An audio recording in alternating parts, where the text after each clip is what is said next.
Hello, good day to you all. My name is Juan Jose Gutierrez, and as you well know, I'm your instructor for this course, SBS 101 Introduction to Anthropology.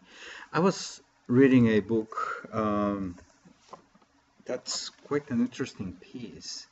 It's called The Gentle Tassadai.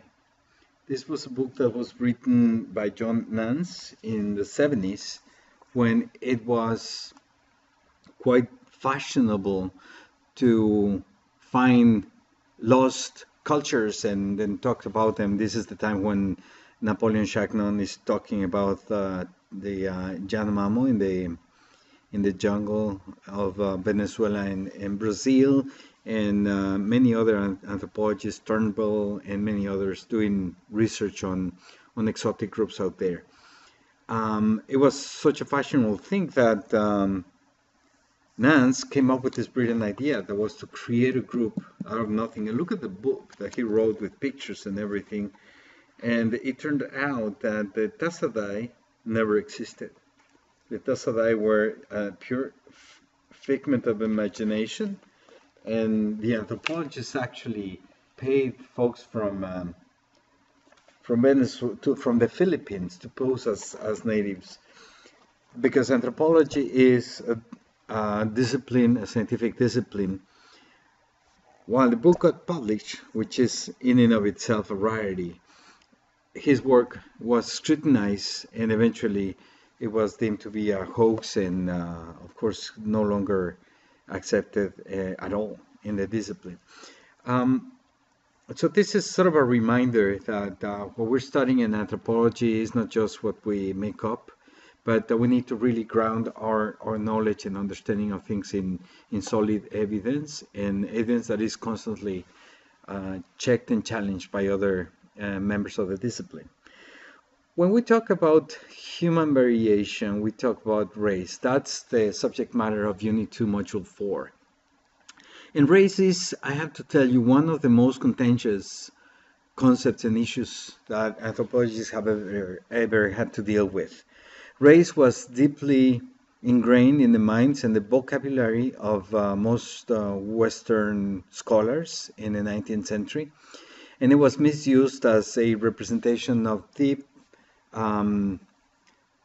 differentials between types of humans they would consider. It was very much so an ideological construct that was used in the age of colonization to support the idea that some groups were more advanced, better adapted than other groups. And there were all kinds of studies on different traits of races. And that was just, and to this day, the concept lingers in the common language of many people. But anthropology has come to a really important understanding, and what this module is all about is framing this concept of race in the right way. And I really want you to pay attention to this, because that's what we're going to be exploring, and hopefully you will end up agreeing with me, with those anthropologists who have been studying and reframing this concept of race. In the case of humans, there's nothing in terms of our biological makeup, when you compare different races, black, white, yellow, and green, that suggests that the variation that it has differences that are of such profundity that will render us being from a different subspecies, if you like. That concept is equivalent to what you have when you are reading The Hobbit. The Hobbit, yeah, you have different races there, and they can still get along, but those differences are fundamental. What happens with humans is that race doesn't exist. It is a cultural classification, but not a biological one. So just as societies and groups have created gender categories to identify people with different sexual orientation and makeup, the same happens with human diversity. The diversity that exists within the human race, within the human species, it's being construed culturally as being different races. So culture as a concept, gender as a concept exists, of course, and we use it and we function in many ways by using this concept of race.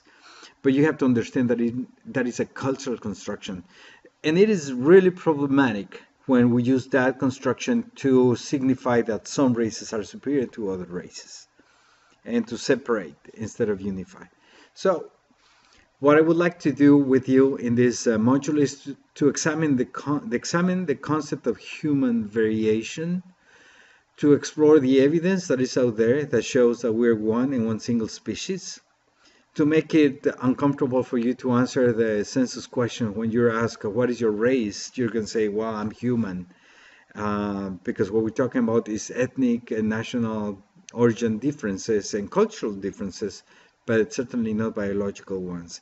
So it's time to set the record straight if it is not just yet, and to provide an opportunity for you and for me to revisit those concepts and ideas and understandings of race as cultural construction and of human variation as what shows and explains the differences that we have within our species, which is very real and it is out there. All right, I would think this is another module that it's interesting and that is challenging, and I'm hoping that you will find it just as interesting and as challenging as I will.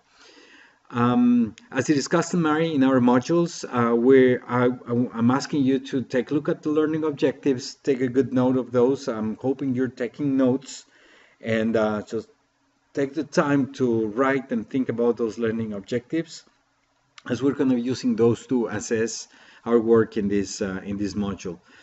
I hope you liked the lecture that I put together for you, exploring in detail some of these ideas that I have just introduced. I have interesting materials for you to discover. Certainly, the textbook will give us a really nice context to start exploring those clips and documentaries that I have selected for you. And again, we will be engaging as a group in cooperative learning, and we're going to be challenged with those questions that I'm normally asked both in the quiz and in the problem solving section of this module. I hope you have fun. I'm going to try to have fun myself revisiting all these concepts. Alrighty.